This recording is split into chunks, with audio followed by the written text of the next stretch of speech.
Good morning साथियों। देखिए, आज हो गई है 22 जून और 22 जून से संबंधित राजस्थान करंट के जितने भी टॉप इंपॉर्टेंट क्वेश्चन रहेंगे वो सारे के सारे हम इस क्लास में डिस्कस करने वाले हैं। तो पूरी क्लास को बिना समय गंवाए जो है पूरी क्लास तक जरूर देखिएगा।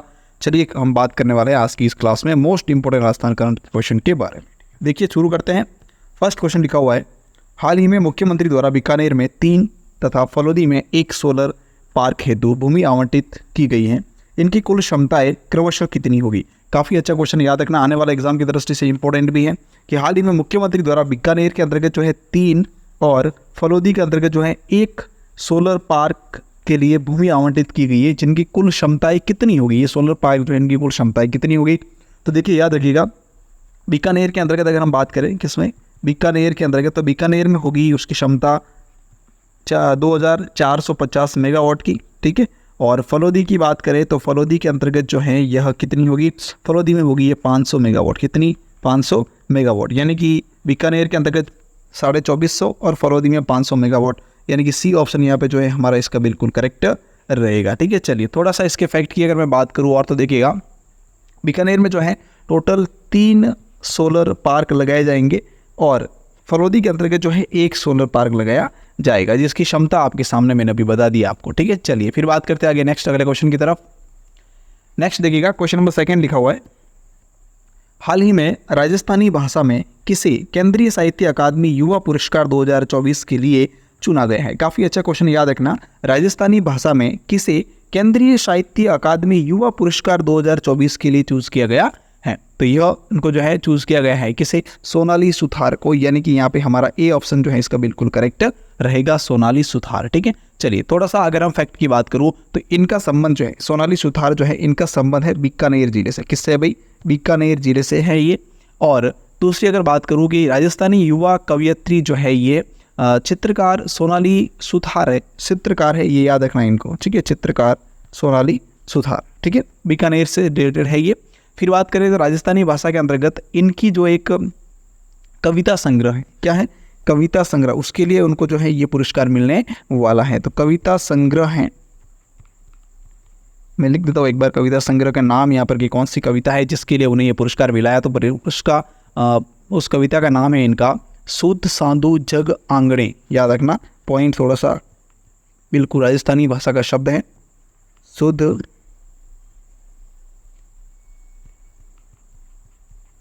साधु जग आंगणे, ठीक है। तो ये पॉइंट इंपॉर्टेंट है, याद रखना कि इस कविता संग्रह के लिए उन्हें ये पुरस्कार दिया जाना है, ठीक है। चलिए फिर बात करते हैं आगे हम नेक्स्ट अगले क्वेश्चन के बारे में। क्वेश्चन नंबर 4 दे रखा है,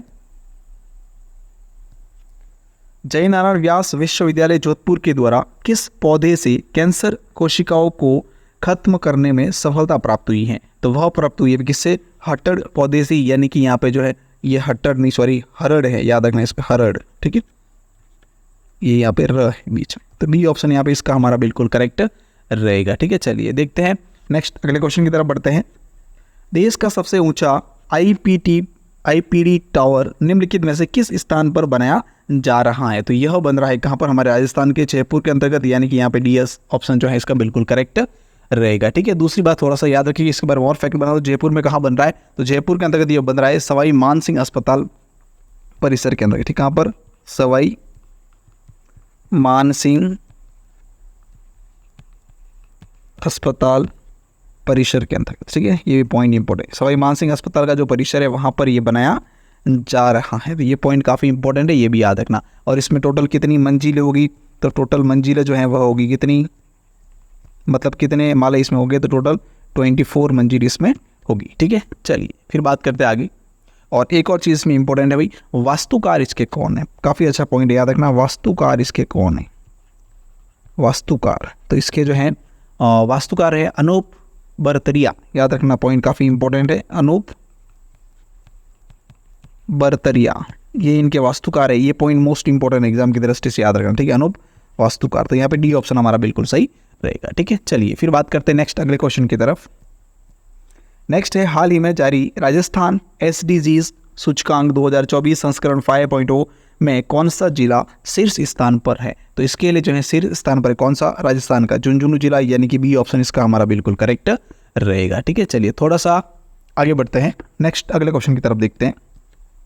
राजस्थानी भाषा में प्रहलाद सिंह जोरडा के किस कविता संग्रह के लिए साहित्य अकादमी बाल साहित्य पुरस्कार 2024 मिलेगा? याद रखना, काफ़ी इंपॉर्टेंट क्वेश्चन है। बाल साहित्य अकादमी द्वारा बाल साहित्य पुरस्कार 2024 जो है प्रहलाद सिंह को दिया जाना है, उनके कौन सी कविता संग्रह के लिए ये दिया जाना है? तो उसका नाम रहेगा महारी ढाणी, यानी कि सी ऑप्शन इसका हमारा बिल्कुल करेक्ट रहेगा। ठीक है, एक और चीज़ समझ लीजिएगा, ये जो प्रहलाद जी जो है इनका संबंध किस जिले से है? तो इनका संबंध है भाई नागौर जिले से। किससे है? नागौर जिले से इनका संबंध है। ये पॉइंट इंपॉर्टेंट है, ये भी याद रखना। ठीक है, चलिए दूसरी बात करते हैं हम, नेक्स्ट आगे अगले क्वेश्चन की तरफ बढ़ते हैं। नेक्स्ट क्वेश्चन लिखा हुआ है, प्रधानमंत्री कृषि सिंचाई योजना के बजट में केंद्र तथा राज्य की हिस्सेदारी क्रमशः कितने प्रतिशत होगी? प्रधानमंत्री कृषि सिंचाई योजना जो है उसके बजट में केंद्र तथा राज्य की हिस्सेदारी जो है क्रमशः कितनी कितनी होगी? तो इसमें देखिएगा केंद्र और राज्य की जो हिस्सेदारी होगी वह होगी 75-25 की, यानी कि यहाँ पे सी ऑप्शन इसका हमारा बिल्कुल सही रहेगा। ठीक है, और याद रखना ये जो प्रधानमंत्री कृषि सिंचाई योजना जो है इसका प्रारंभ कब से हुआ था?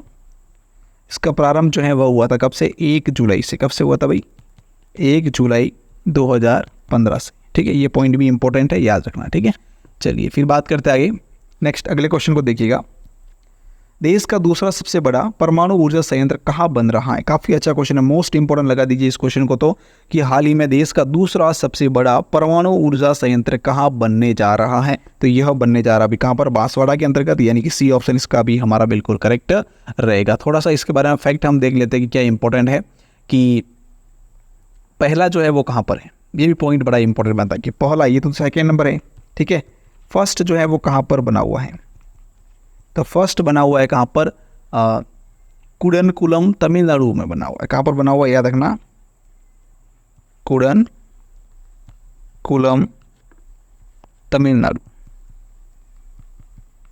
ठीक है, ये पॉइंट मोस्ट इंपॉर्टेंट है। फर्स्ट बना हुआ है कुडनकुलम तमिलनाडु के अंतर्गत बना हुआ है परमाणु ऊर्जा संयंत्र, और दूसरा जो है वो बनने जा रहा है कहाँ पर? राजस्थान के बांसवाड़ा जिले के अंतर्गत। ठीक है, चलिए फिर बात करते हैं आगे, नेक्स्ट अगले क्वेश्चन की तरफ। अगला क्वेश्चन लिखा हुआ है, वर्ष 2024 में योग दिवस जो मनाए गए हैं आज, यानी कि लास्ट डे जो है कल मनाया गया, 21 जून को योग दिवस मनाया गया।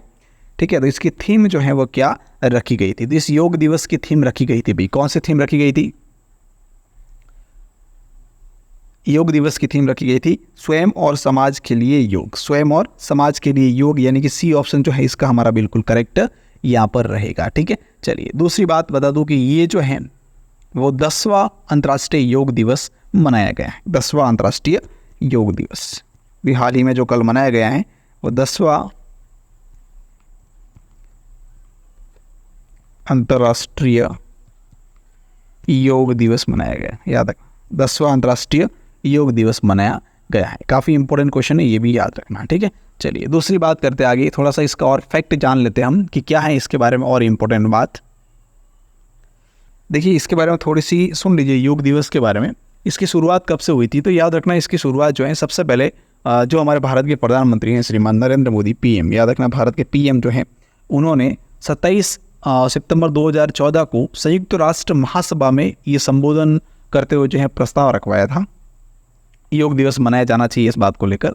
तो फिर 11 दिसंबर 2024 को संयुक्त राष्ट्र महासभा ने उस अनुमोदन को स्वीकार कर दिया, और प्रतिवर्ष जो है, याद रखना कब, प्रतिवर्ष 21 जून को जो है ये अंतर्राष्ट्रीय योग दिवस मनाया जाना प्रारंभ हो गया। ठीक है, और सबसे पहले स्टार्टिंग में जो इसकी कब हुई थी, स्टार्ट इसको कब से किया गया था? तो स्टार्ट किया गया था 21 जून 2015 से। ठीक है, तो ये पॉइंट भी काफ़ी इंपॉर्टेंट है, याद रखना। ठीक है, चलिए थैंक यू सो मच। पूरी क्लास कंप्लीट हो गई।